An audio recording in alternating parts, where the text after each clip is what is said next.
Hi, this is Anthony from MakeWeirdMusic.com. I'm here with Paul Hanson. And Paul, part of the mission of the site is to help musicians discover other great musicians who are doing new and different things. So you're a perfect candidate. Why don't you tell us a little about yourself, a little of your musical history, and how you ended up today, where you are today. Okay, well, to make it short, yes, I guess I'm best known as a bassoon player, this instrument right here. And outside of classical music, I'd say jazz, fusion, funk, world music, contemporary classical music. That's pretty much what I'm doing.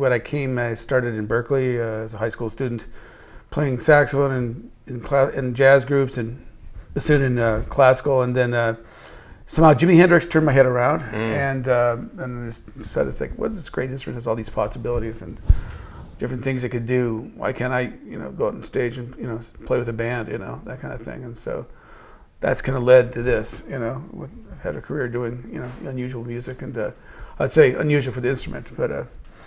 So tell us about that. What about your music is unusual for the bassoon? Well, you don't improvise. Usually bassoonists don't improvise, and they don't amplify. And it's a classical instrument, and it's a very classical instrument in the sense that you kind of you're very complementary in most performances. You are supportive, kind of a mesh in the orchestra. Like you're right between the high instruments and the low instruments. You're kind of in the middle. You're a very great homogenizer as an orchestra bassoonist. And as a chamber music instrument, usually you hear them in a continuum, say in Vivaldi, or I say something like a concerto grosso, where you hear the soloist, but in the bass part you'll hear basses, bassoons, and harpsichord playing continuo. So what I do is that's unusual. Contemporary music, I'm playing jazz. I know pretty accomplished as a musician on this instrument and that style of music. So you memorize tunes, you play. Most bassoon players don't do that. That's what you're doing, is you play an orchestra, you play in a chamber ensemble, that kind of thing. And you certainly don't play with drummers or like a guitar players or whatever. So that's usually what I call the unique thing that I do. So can you tell us how you ended up bridging the gap from playing bassoon in a chamber or orchestra ensemble? Well, this is the thing, is when you're young, you're headstrong, you have all these ideas, and sometimes later in life you wonder, did I really have to be that stubborn? But maybe it was good. I don't know. People said you couldn't do it, so it's like, no, you're not supposed to do that. And my teacher in conservatory, fantastic teacher. I still look up to him today. When I had some lessons with him, I would be improvising in the lesson. He'd pop his head out from where he was getting, I guess, some coffee or something. What is that you're doing? What is that you're playing? Well, I'm just made it up. And this happened all the time. So I thought you could, on every instrument you played, people had an improvising tradition, because I grew up in Berkeley and went to Berkeley High, was in the jazz band there. It's a very well-known jazz program in the 70s. And I thought everybody improvised. I thought just you did, you make up things, you play with people, and it's part of making music is that. So when I found out that that's not at all what the tradition's about, and also at the time, I hadn't gotten some of the things I was looking for out in classical music as a young person. I was very into like Beethoven string quartets and really romantic, amazing music that cellists would play. And I didn't, at the time, see that much music on bassoon that was like that, although there was. It wasn't hitting me yet. So I said, I just want to go out there and play with somebody on this. I just want to go. And it was something that, wow, no one's ever done that. And, I just felt like this was something that I could do, and I enjoyed doing it. It wasn't that hard for me. To a certain extent, it wasn't. I realized there's a lot of work involved, of course, but it was just a challenge. It's like, wow, this sounds like something that'd be a lot of fun because nobody's done this, Also, I had a friend I was playing with in a band who played just about every instrument, and the one instrument I know who wasn't ever going to play was bassoon. So, what? I'll do the thing he can't do. So that's kind of led it. It was just a challenge of something hasn't happened on this instrument. That was kind of what I did. So what led to it becoming something you could do to make money? Well, you start playing with people. Some of those very friends, young musician, we had a band. Just started, people hearing about me, and the networking when I was younger. I'm probably a better networker then. I was playing saxophone in many other bands too. At the time, I also played tenor and alto and all the saxophones.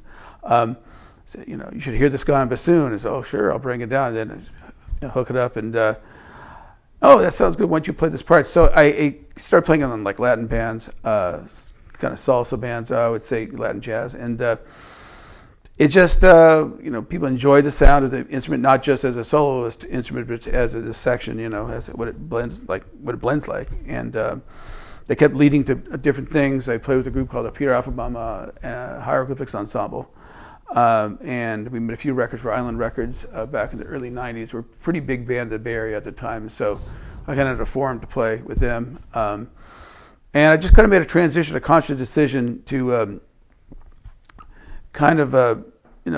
go after it. Sometimes it would involve going to jam sessions or going to places where people invite you to play. Bring my bassoon, and people stare at you, what the hell is that thing? And just the weirdest faces, and you're hoping that they have to sound right or something like that. Hoping that they're going to hear the instrument. And I had a few forums when I was younger to get better, including a steady jazz gig where I'd play bassoon as well as sax.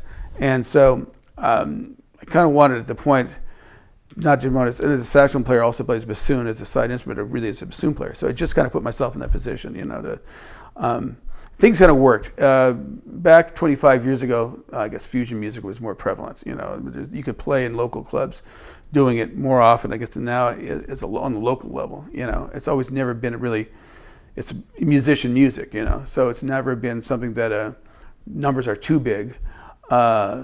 Unless you're playing more of the smooth jazz stuff, which is a different field, kind of. So, we were playing at, say, Yoshi's, at a band I was in, some friends, like twice a month, I think. Nowadays, you wouldn't be able to play with a local group that often. It was more of a local club at the time.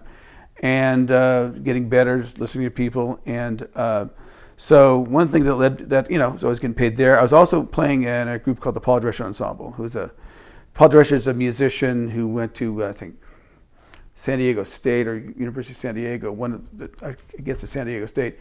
Is kind of more of a contemporary person like John Adams is, like a Steve Reich, kind of that kind of style. So minimalist, but really good stuff. I mean, it wasn't minimalist to the point of like 15 minutes of the same thing over and over again. It was it was a modified minimalism. So we did. I was in that group from '91 to like 2002, and during that time, that's what I did. We had. Each one of us in that group, we had, a lot of things to pull from. I was an electric bassoonist, so I had, effects on the floor in the rack, and everyone had a mixer, and we had somebody conducting, or we had a MIDI clock or whatever. We had the whole thing worked out, and it was a really fascinating group. And we did a bunch of touring, and we went to Japan, all over the United States, did a great production called Raven's Head, which is a single-person opera. That was the best new opera of 1998, I think, by USA Today. So it was a really great group for a long time. So that was something that was making money. So that also helped me at the time continue to focus on playing with other people. And as I played saxophone many years, also as I was in like a lot of acid jazz groups in the '90s playing tenor. I also had this bassoon thing going. I got signed to a record contract with a Japanese jazz label called Moo Records. They're out of Winnetka, California, I think. And so a bunch of records. I did some records with like Peter Erskine, Brian Bromberg, David Garibaldi, and I had a band here who was we started playing Bulgarian music, believe it or not. Wow. I was playing clarinet in a group called the Klezmorim. We used to tour Europe all the time, and we were really fascinated by that really crazy like wedding band music that you saw like on the Sanborn show, right. The Bulgarian crazy stuff. So it was 3 clarinetists, a tuba player, and David Garibaldi. The drummer from Tower of Power. Yeah, we know each other very well. I played he's on at least 2 or 3 of my records, yeah. And so we used to have a band together. David and I, Norbert Statzel, fantastic saxophone player. He lives in New York now. I think Peter Horvath was in it, a bunch of people. So this was kind of like the fusion period here. And we had really great gigs, and somebody approached me after one of our gigs and said, I think I can, get you a recording contract. And it was Otmar Ruiz, a great pianist who used to play with the, Arturo Sandoval, Diana Reeves, and all kinds of people. Yeah, he's a fantastic musician. And he was the one who got me signed. And so I had like a 4 or 5 record deal with him or something like that, back when record deals happened. Right. Yeah. So, and but they were released in Japan, and then we got them to be released over here. And I entered a competition. I don't know. I was chosen to be part of this international jazz competition. I won the grand prize of a woodwinds competition, playing the best woodwind jazz of 1995 or something like that was my record, and that was really nice. So just playing locally, doing all kinds of different things. To kind of give you the whole story as it goes. Well, all this, there's money involved. You get paid to do records. Nowadays, you have to pay to do records, but back then they had budgets. So I got budgets, I got royalties, and all that kind of stuff. For it got played, but got paid to do those albums. So between that and local gigs, playing the Paul Dresch Ensemble, occasional classical gigs, which I hardly ever did, and I still don't do very much. And saxophone work. That's how I got through. You kind of long answer, huh? You kind of just inserted the fact that you were doing acid jazz stuff with the amplified bassoon. I did a little bit. I was more as a saxophone player because, I was in a band called What It Is. I played with Charlie Hunter a little bit. It was a big scene around here at that time. A lot of things were going on in the Bay Area. This group called James T. What is it called? I can't remember the names of it. A band that combined James Brown and Thelonious Monk together. Will Bernard, Charlie Hunter, and guy I still play with, John Schott. We was in something we just did. He was actually in that little poster, the smallest poster. He was involved in that, in a Jewish music event. So I did a little bit of that back then. I basically, I just show up with my gear. I had, I think, a little more gear than I have now, and wipe out the audience, I guess, by playing, bassoon with a harmonizer, with effects and stuff like that. And it's like, what the hell is that? And often it was good. I had earlier stories. I was in New England Conservatory. I had this little Wallensack reel-to-reel tape recorder that had the greatest preamp in the world, and it's like, wow, it sounds so great. Tubes.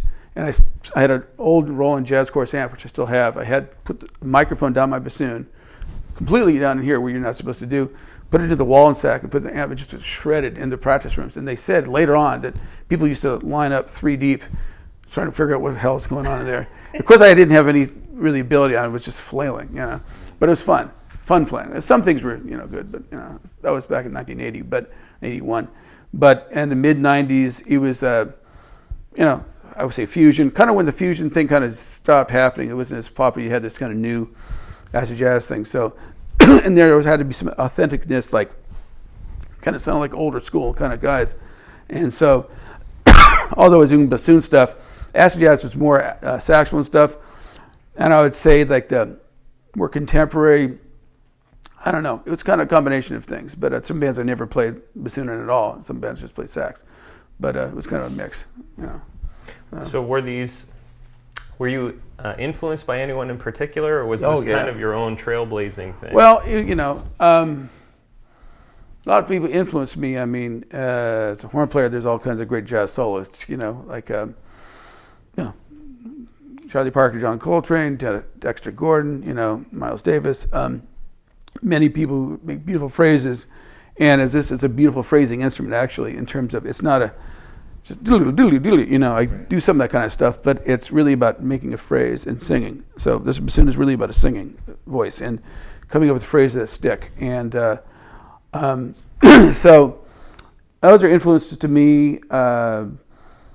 I'd say Bach is a big influence, of course. He is for a lot of people. Hendrix is a huge influence because why I say Hendrix is because there's things on bassoon when you're playing in kind of one kind of key that sound very much like you can bend notes because it's got things like you have holes, so you can go up like this, like that, and you can do things like multiphonics that are kind of mistakes.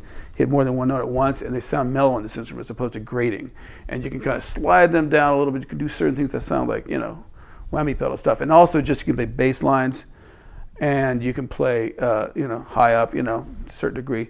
And so that's what kind of got me going. I mean, it just sounds like a very bizarre, marriage there, but it was good. It works out that way. For some reason, E is a fantastic key to play on bassoon. E minor just is great. It's the guitar player key. So it was funny because I'd play a lot of guitar player keys. And say, you're a horn player. I thought you played B flat and E flat. No, that's fine. I can do everything. But go for your guitar keys. Fine. So that's that was a big. I mean, all kinds of things are musically interesting to me. I just had a drive to continued to work and play, and certain people heard me and they wanted me to play. Like Paul McCandless had me play on a record early in the '90s, I think, and he had heard me on Steve Cardenas's. Steve Cardenas is a great guitar player from New York, a great jazz player, fantastic. He plays with tons of people. I'm not sure, who exactly at the moment, but he was in recording my first album for the Japanese jazz record label, and he was playing his tape it was back then the cassettes on a tour with Paul McCandless, and Paul McCandless heard it and said, "Who is that?" And Paul McCandless is a great oboist and a great, incredible group of organists. Also a great influence. Organ is huge for me too. He had invited me not only to get connected with the International Double Reed Society, which is a society that puts on conventions. So I was able to go in 1995 to play in Holland and play jazz with the rhythm section there, and play for the world's bassoon and oboist. And that was a very big event, because people hadn't really heard anything like that. And then I've always had a relationship with them. I do workshops and master classes, and I know a lot of the bassoon teachers and stuff. So in that world, it got me involved in that. Also, like anybody, when someone hears you, they can help you, you owe a lot to them. He's the one who introduced me to Flecktones. So after playing, I think, a casual one day, he said, "Why don't you?" He told me I had one idiotic casual, and I went home, got my bassoon, and went to the Warfield here or something like that, and I sat in with the Flecktones, I think, '98 and then '99. But then I also ended up working with the drummer, Future Man. He had a little orchestra and playing like bizarre microtonal music. It was funky, but it's also microtonal. It's kind of weird. We had to come up with weird fingerings and stuff. And he's something else. He's a fantastic musician, but on a different plane, of reality. And was in Nashville an awful lot, actually. I was in Nashville quite a bit, playing with people there, and there's a lot of great musicians down there. It's a very different feel in some ways from California, because the cost of living is nowhere near. And through hook and crook, I think it was playing at the NAMM show in 1999, things developed, and then they asked me to play in the band. So I played, for a few years, off and on with Paul, with me, Andy Norell, and two-line throat singer, conga roll. So there's videos of that. There's all kinds of stuff in that. So that was a big moment too. You've played. God, I'm talking so much. I'm sorry. That's the point. Okay. I want to hear you. No one wants to hear me. Yeah. You've worked with a lot of amazing artists: Jonas Hellborg, Bela Fleck. And I love how you're kind of casual about, well, this led to another thing. Yeah, it did.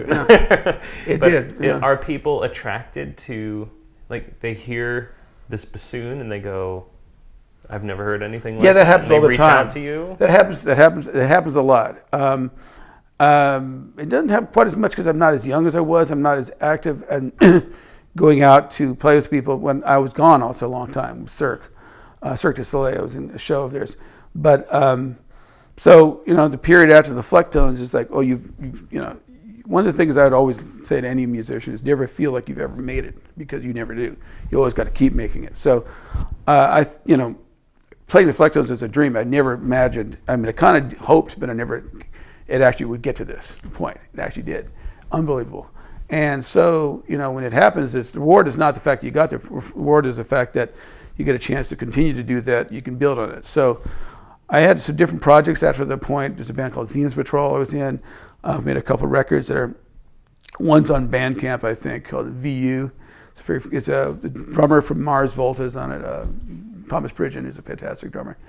Yeah, and so there's a period there we're trying to find the right thing to capitalize on that, and we had kids. Kids came along at that point, and a good friend of mine who was in Nashville, who's from here but moved to Nashville, had gotten an audition.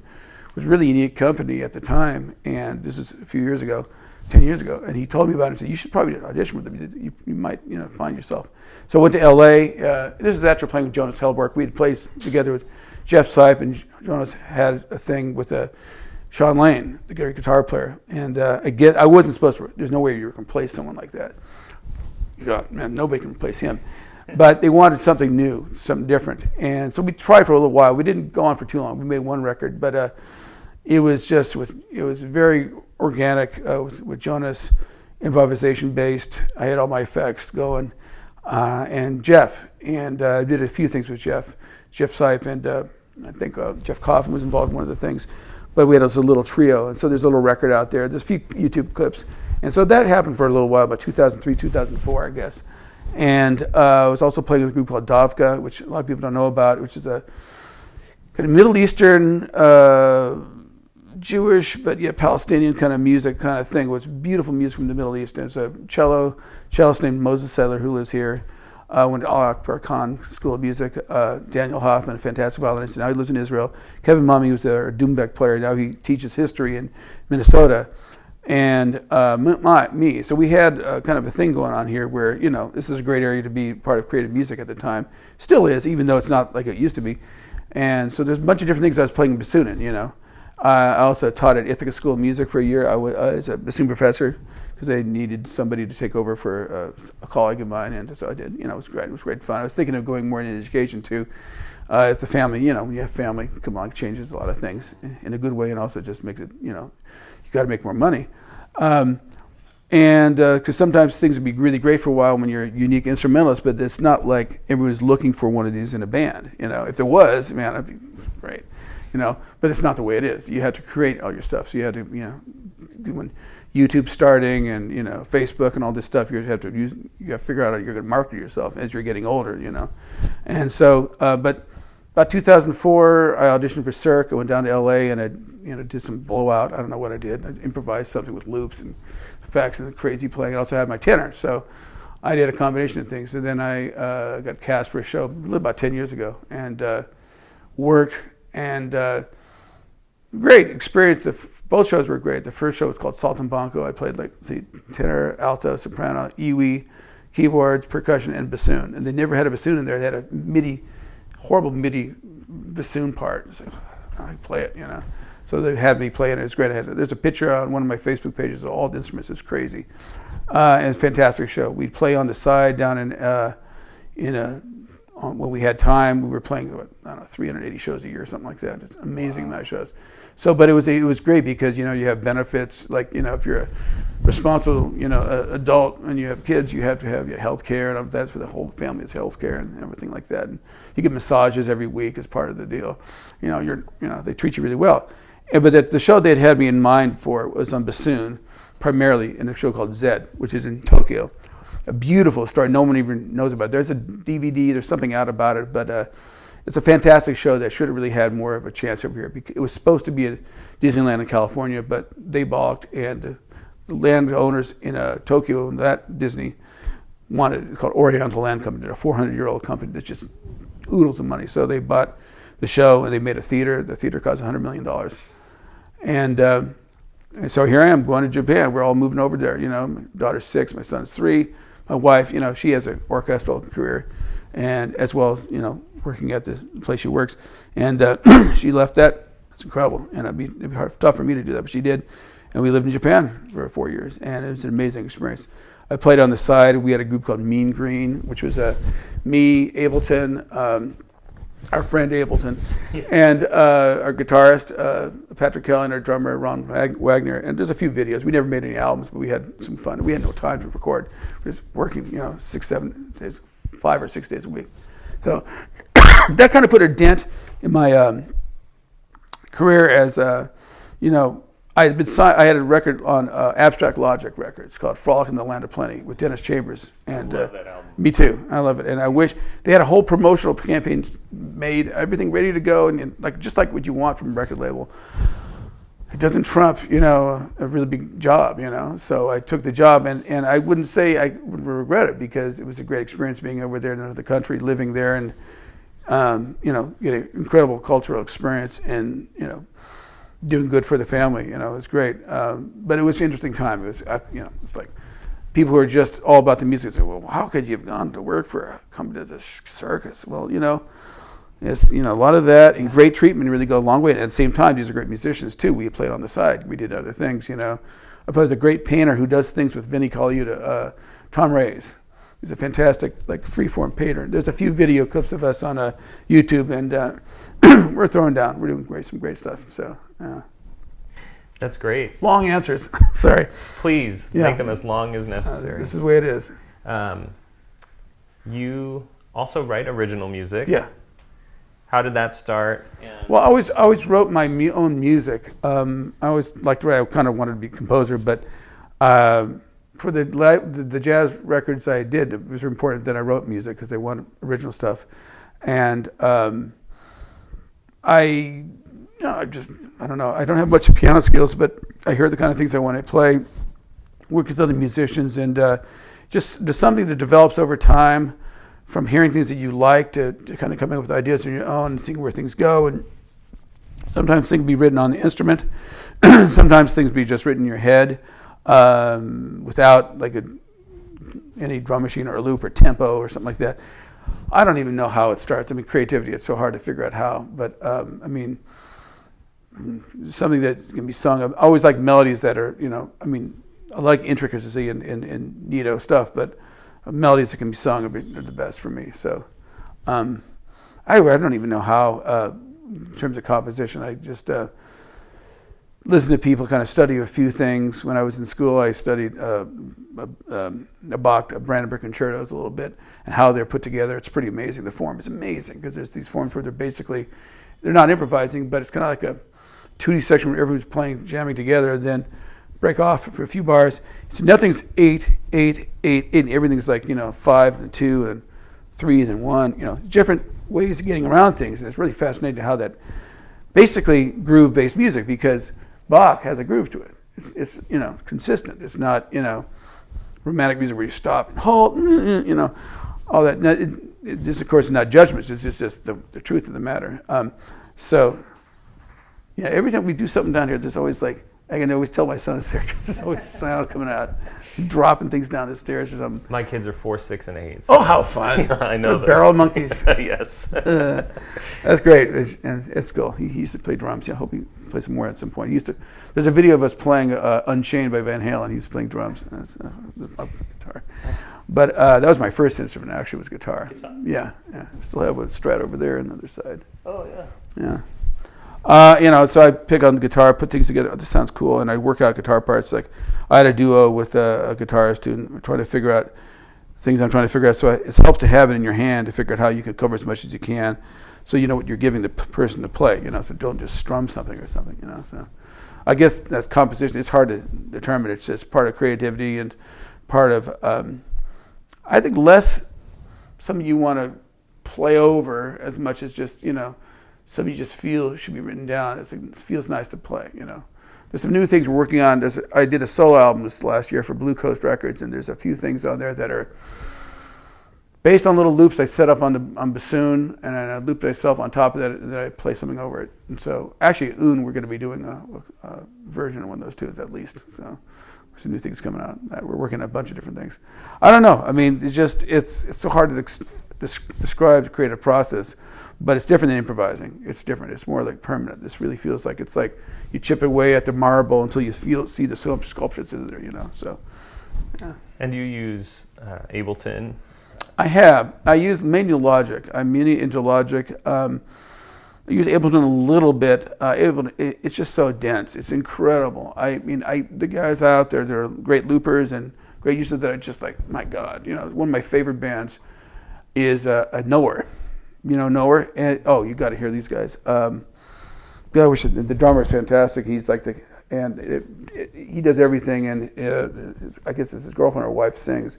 They're fantastic. Knower, Nowhere. Tim Lefebvre's played with them some, I can't remember. I'm just horrible sometimes remembering names at the time, but I'm sure you've heard these guys.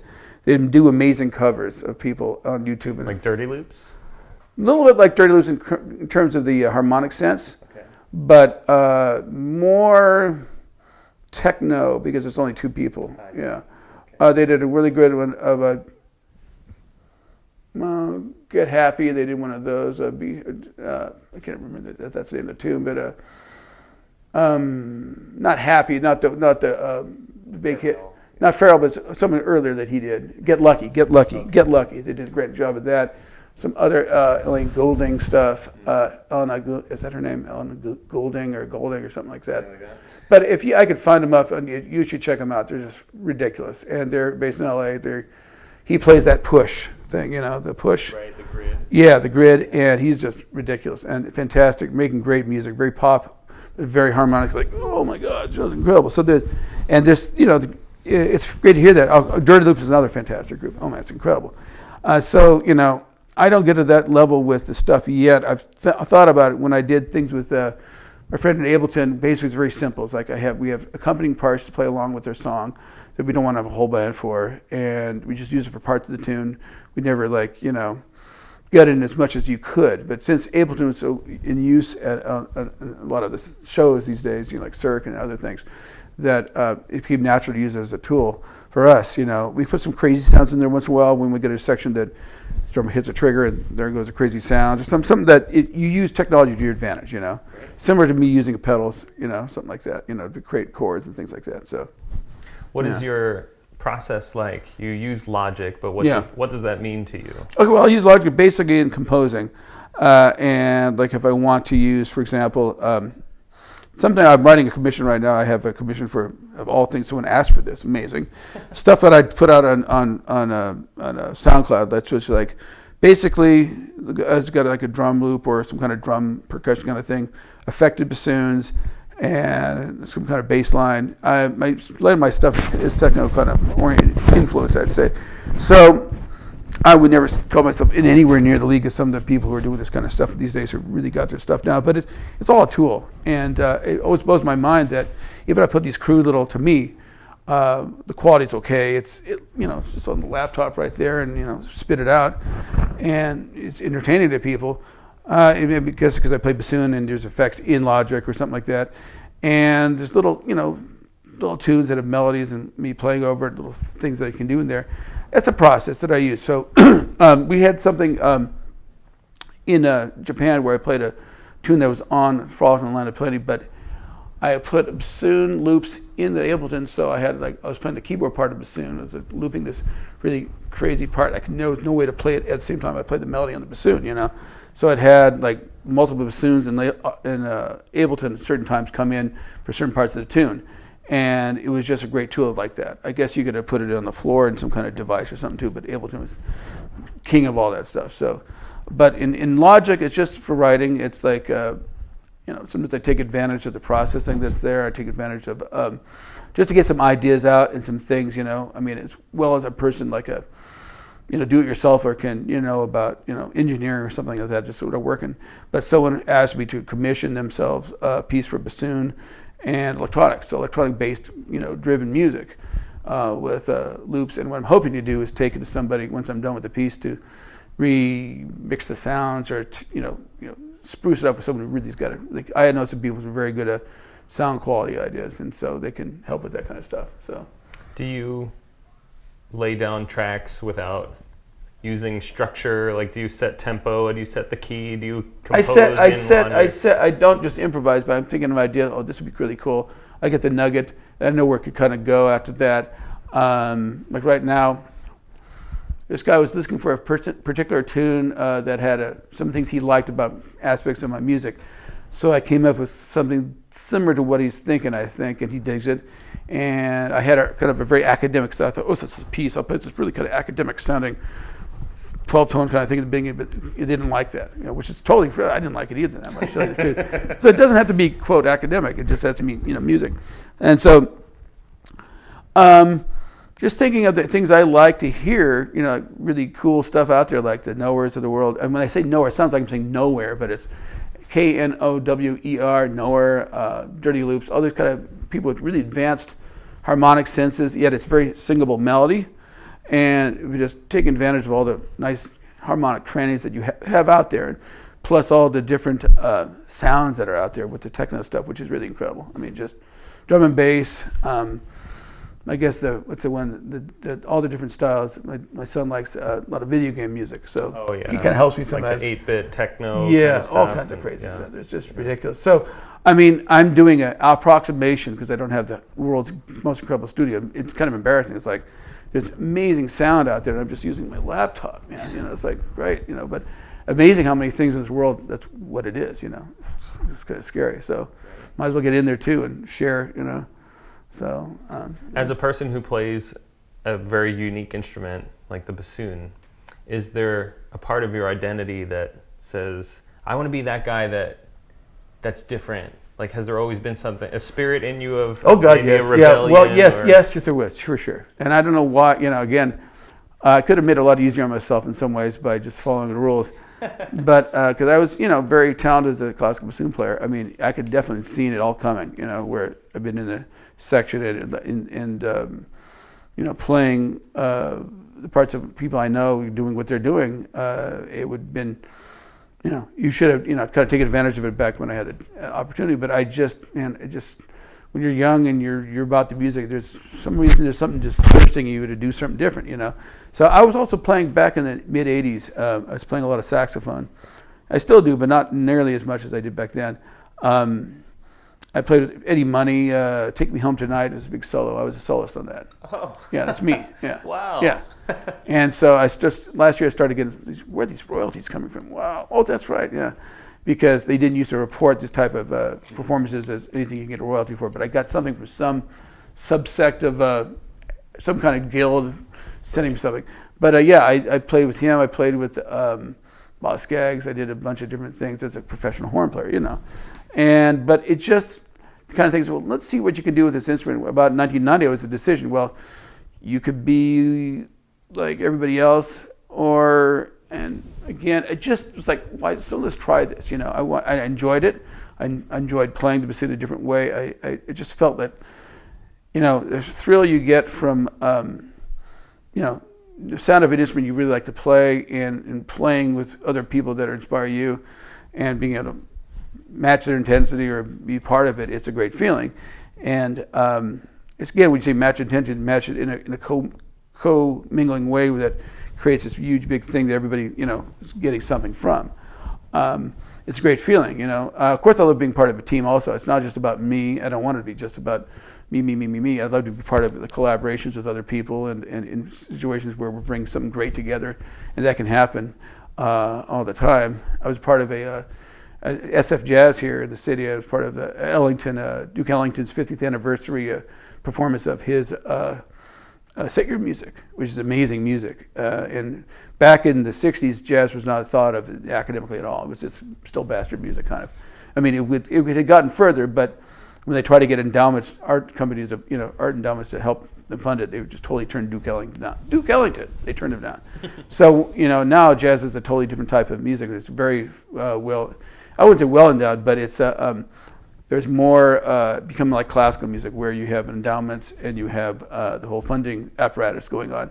A lot of things happen, and so this time we played, I guess it was in September, which was a totally different situation. But I played bassoon in that group, and it was fantastic musicians like Miguel Zanon and some other SF jazz people, and it was basically a supportive role, just playing the section. But again, when you're part of something really big, and it's a great feeling, you get that kind of chills on your back, just wow, I'm part of something.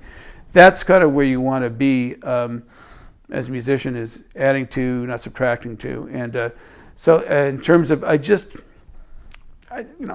not someone try and take the plunge and do something with the instrument that, brings something else out. And that's kind of what happened. And along the way, I found that there were more people before me who had been trying to do certain similar kind of things. Lindsay Cooper, for example, some other bassoon players, and I found out jazz musicians. I know of a few right now, and like the woman in Moulettes of all things. Awesome to see them out there playing, and I'm always hearing from people all over the place like, wow, I'm a really big fan of yours. Thank you for influencing. It's like, oh, that's surreal. So yeah. Oh, I answered that somehow. Did it ever go wrong? Do you bring the bassoon and people go, what is he doing? I've had a couple times where it went wrong, where it just didn't get the sound right or something like that. And a couple times, sometimes it has gone wrong when you try to overthink it too much. And you get this, if you don't hear it loud enough, it's like, well, nice, but it's like you got to hear the bassoon loud enough over a group. So sometimes you have to orchestrate it. If you're playing it with a whole bunch of different instruments, you don't want to be, it's just find that right volume level where you can kind of be present. You can hear the whole instrument, because sometimes people hear you playing, they think you hear it because they're used to hearing just kind of a background voice, but they don't really hear it. But and it hasn't gone wrong in quite a while. I mean, it's not kind of something that any musician can have good or bad days, I think. But so you've learned to evolve your voice and to adapt to musical contexts in a way that probably people go, "That's great," because you clearly play across several genres. The thing is that the biggest thing that happens, and it's really kind of like not really reward, but it's part of it, is that people just play with me because I play music a certain way. It's not about, it's on a bassoon. I guess part of it is that, but if they don't know that it's not designed to do that at all. They just say, it sounds really good. Sounds like any good horn player, good saxophone. People many times say, great sax playing. And I was like, it's not that. So, if you're just duplicating what a saxophone has done, maybe it's not the job. That's why I go for different sound worlds, like techno stuff. I go for more acoustic things sometimes. I try to find something that reflects on the instrument in a way that really, this is really what it is. Again, as I get older, the biggest thing is like, you guys, and the group Un, right? There's a musical group. I have a CD for it. I'll get it to you. And it's just bass and bassoon, so you're pretty naked, and we had to cover a lot of area, just the two of us. And you show the uniqueness of our instruments of what we can really do, and all the time, it seems the thing that's really rewarding is just playing really beautiful melody. And it's singing, of course, you improvise, but it's about phrasing. If it wasn't about phrasing, it'd be kind of like, I'm running on a lot. These are long sentences I'm saying, but it's like a really good conversation or, poetry. It's not just some guy at an auction just like blazing. So, it took me a while to realize that the stuff that really works well is just letting the instrument be itself and phrase beautifully within any kind of situation. So it's not always about fly the fly or choppy kind of stuff, which is great. It's fun to show off, and often I do. But it's also about just being a beautiful phraser, because if it's going to be a note competition, I'm not going to win compared. When I was in the Flecktones, we'd play with Chris Thiele. And here we are jamming outside on a really hot day, and he's just, oh God, man, what am I going to do here? Trade eights for this guy, 210 miles an hour. And so he's, okay, I'm doing something here. And it got me thinking, well, I can do what I can, but it's never going to be something that's going to be as fast as or speedy as some other instruments, because it's just technically, you got all these thumb keys to play, and the combinations are crazy. But, so there's other things you can do. You don't always have to outplay somebody. There's other ways to be awesome. So, and I've always loved the singing quality of the instrument, phrasing, singing, that's, even when I was, younger, but sometimes that stuff gets left behind a little bit. So. Can you tell us a little about this instrument? Sure. Oh, well, I don't have a reed. I don't have a reed to play it with. That's okay. But okay. Basically, a lot of people don't see it from this side. They see it from this side. So it looks like just some kind of wind instrument thing. You got the keys, right? But then you get all these thumb keys you're supposed to play over here. So I don't know. Right. You just, all that kind of stuff. And it's crazy fingers. So like playing on a saxophone, you go like this, one finger like that.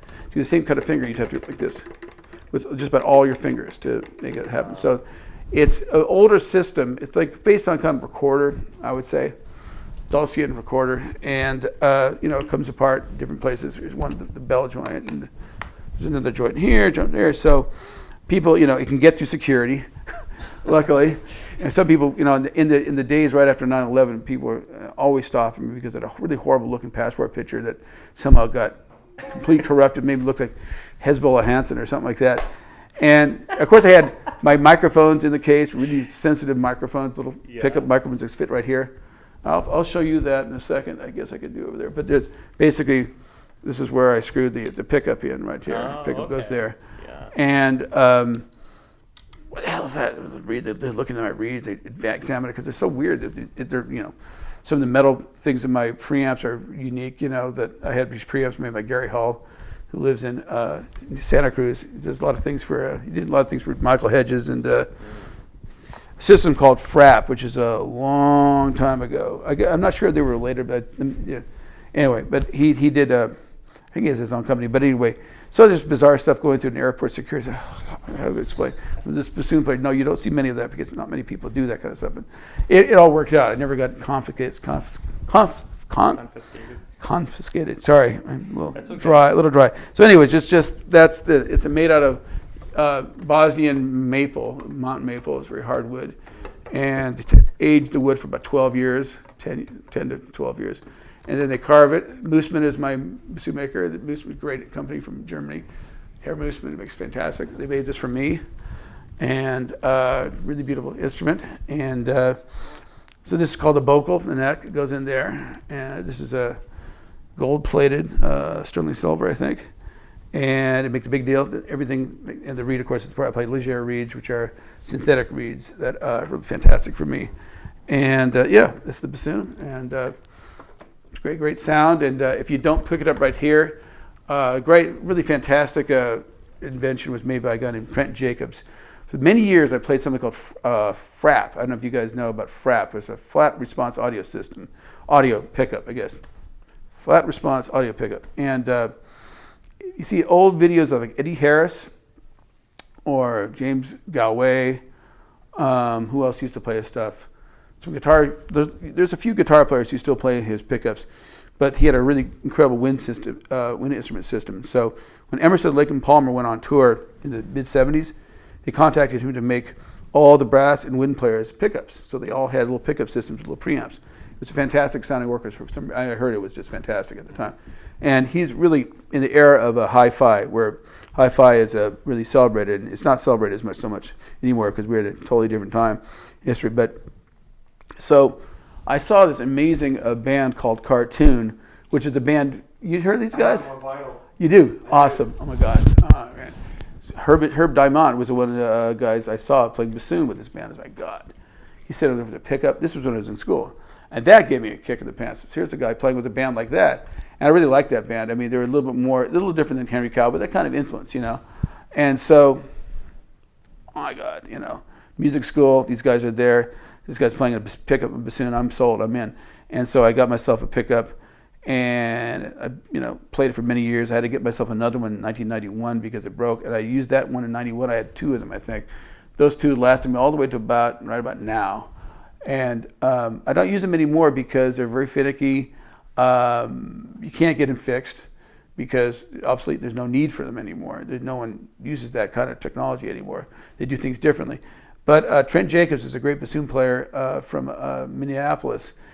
Is a colleague, and somebody wrote a dissertation, I guess, on me or something for his college. He invented a little pickup system and has a little preamp. It's called a Little Jake, and it works okay. It works pretty good. I wouldn't say it's quite as high quality as the Frap was, but it's different. So what I do when I record is I obviously use microphones. I'm recording tomorrow. Actually, we're at Fantasy Recording tomorrow. Recording the music today. We're doing a record. So I use microphones in a recording situation because nothing beats the sound of that. But for obviously when you're playing with drummers and stuff like that, you go electric. And so I figured out a way to dial it in, and I often use right behind that little case there's an Avalon U5. Yeah. And I use that. I'm looking for something smaller than that. Actually, I want something that I can put on my pedal board. Right. And my pedal board is I don't have everything in it. See, right now I don't think I have any. No, I just have my looper. I have a looper in there. But there's somewhere around here is my TC Electronic Voice Live 2, so I do everything through that. And for what I'm doing, I could go nuts. I could get, if I had a roadie, I have this big old, huge rack in the garage with a huge case. It costs $300. It's like, okay, and I could have things like that envelope filter. I see an envelope filter up there, and I have all kinds of things that.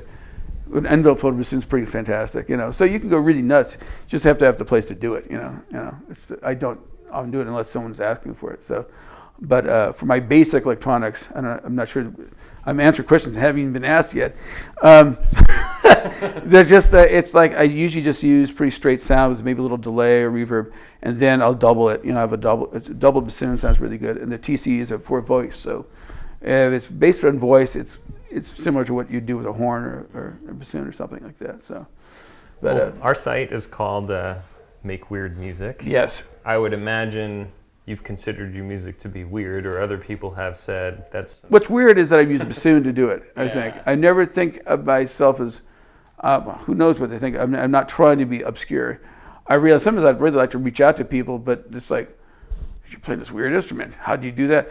And I don't know if I wanted to be different, but I wanted to just take the instrument that's really beautiful and lovely, do something different with it. I guess that's it, be different. And I'm not trying to make people sick to their stomach or something like that, but just do something unique and, push an envelope, push an envelope a little bit. What can this instrument do? Why can't it be part of a swinging jazz group or rock it out or funk it out or whatever, and I've been fortunate to have that, opportunity. It's been great.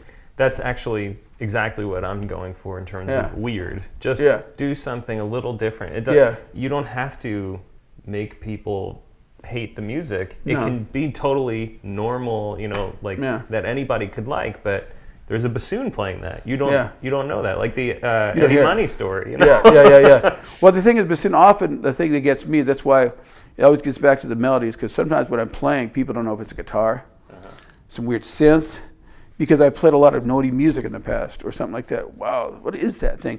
And then I realized that's not what I really want. I wanted to know what the hell it is. So that's why sometimes I also, as I get older, realize, number one, you don't want to get confused for something else. It's nice to be chameleon, don't get me wrong. It's really nice to imitate different things and be the part of that. You can, that's part of the instruments.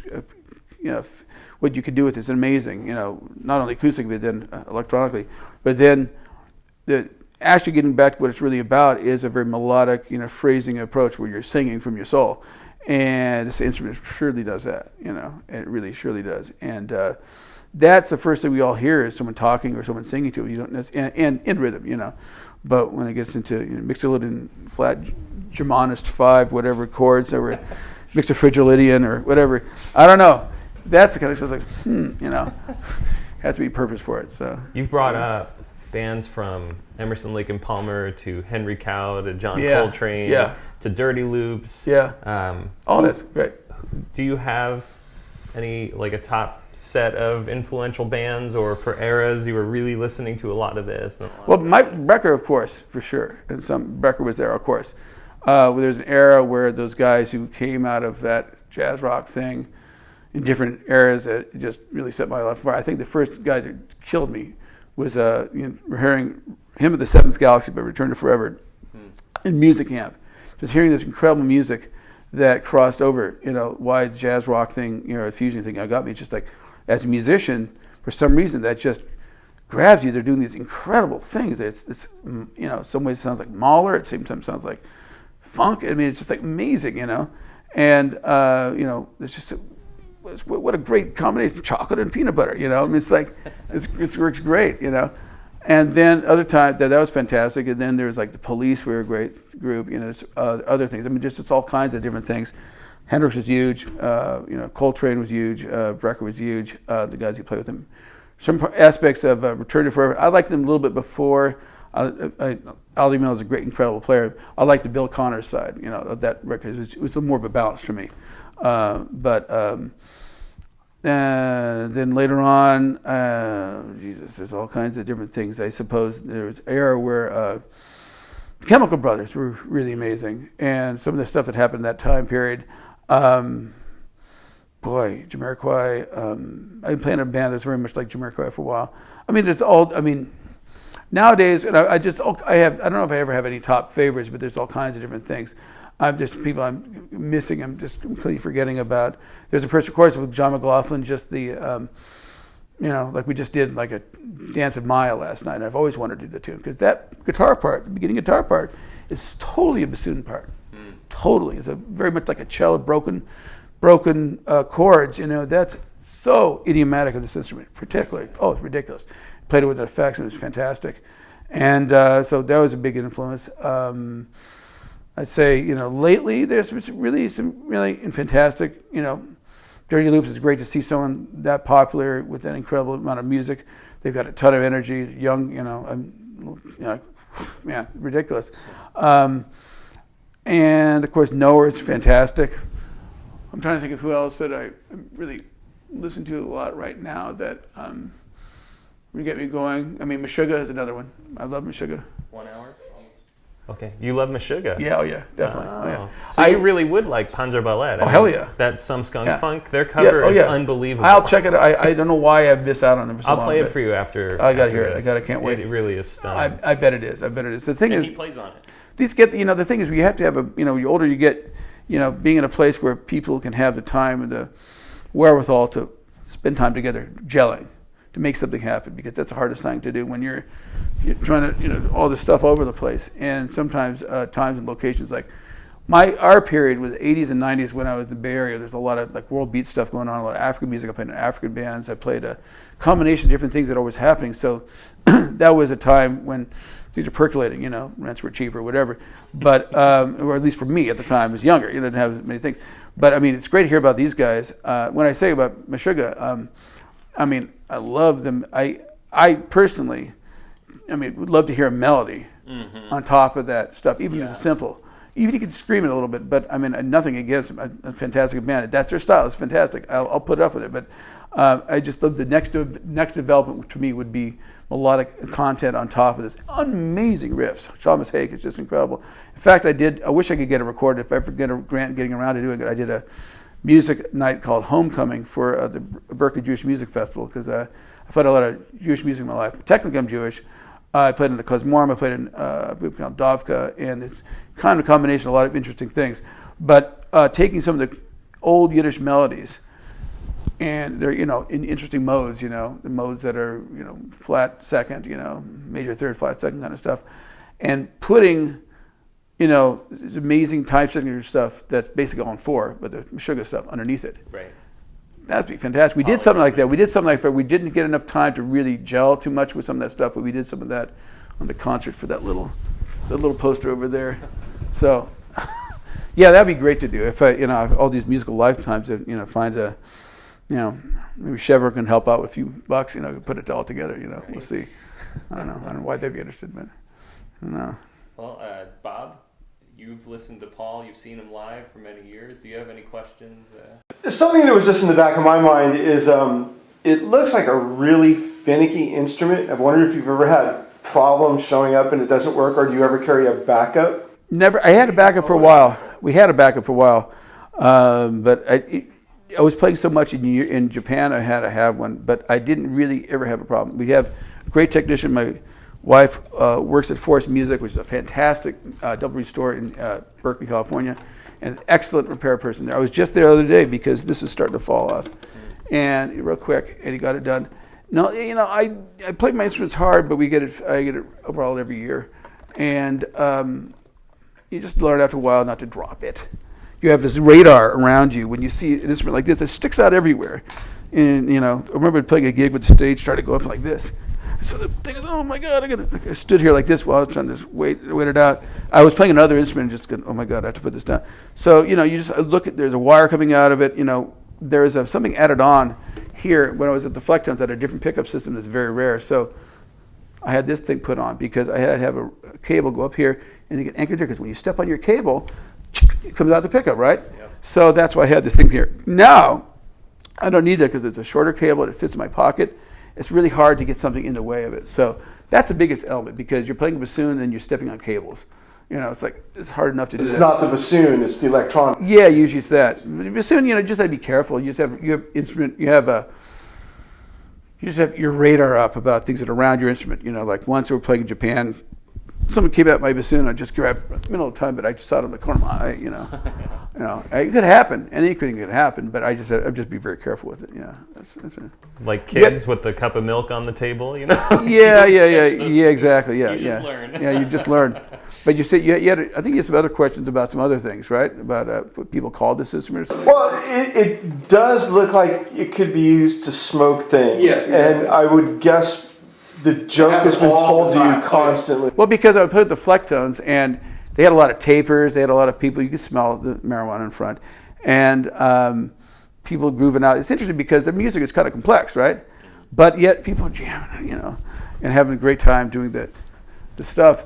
And so we played a lot of festivals. A lot of those jam bands were playing where a lot of that kind of stuff goes on. And I get, oh man, I was like, dude, that's the fattest bong I ever saw. I always get that.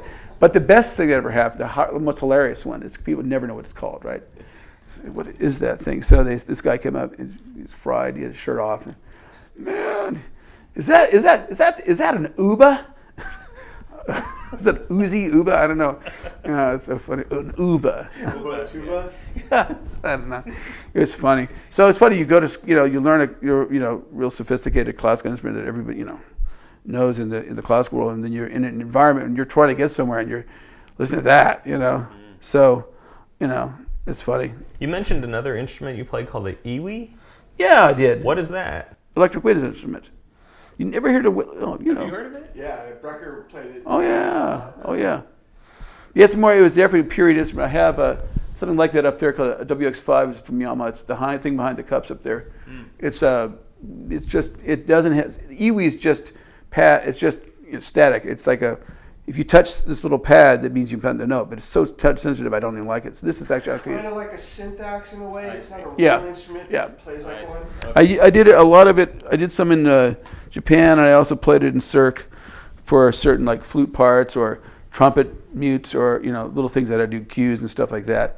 I played a lot in my first Cirque show was in Saltimbanco. I played that, going back and forth between 5 million different things. It's fun. Anything else, Bob? What are you looking for the future? What are you? I'll what tell kind you, of dreams and plans of who to play with and things to do?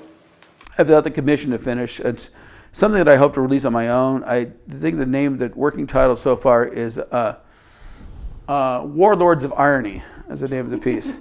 And it's a pretty heavy duty little thing. I'd like to get it mixed right, and I'm not sure that the client, that's a good friend of mine, I'm not sure what state he wants it in, but when they have to perform it first. And so when they perform it first, after that I get a chance to release it on my own, and I'll do that.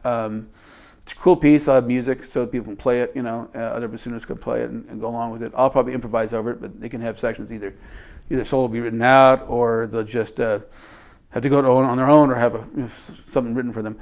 And then these two bands I'm playing with, one is Ratatat just has a CD release coming up next month in I think at the California Jazz Conservatory. I think it's the last day of January. And the group I'm recording with tomorrow, Jeff Denson's group, we're probably going to Europe next year. And then we might be also in Europe next year also. So there's other things going on there. And then I'm teaching and doing some master classes, different kind of things like that. So that's kind of what's happening. What if it wasn't like a professional concern, but just pure music? Or what would you be like looking for as a situation, as a band?